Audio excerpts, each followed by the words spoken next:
Alright, doing a quick video on a electrolytic capacitor I found in this old DNA. No, that's a DNA. That's a Demco 750 amp. I was working on, was having problems. It looked like it was the watts were floating all the way around and jumping and acting like it wanted to short out. So if you notice, the high voltage electrolytic caps have already been replaced, and then I got around to playing with the low voltage caps to see what was happening with the darn thing. And I don't know if you could see that, but that's 15 UFs at 35 volt, and took it out and put it on the cap tester.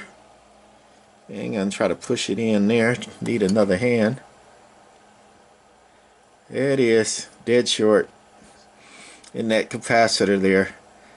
Making this video because I posted another amp that I had, and somebody said, you don't need to check the caps or play with those. That's a myth. Right, that thing was shorting out because of that cap going to the bias.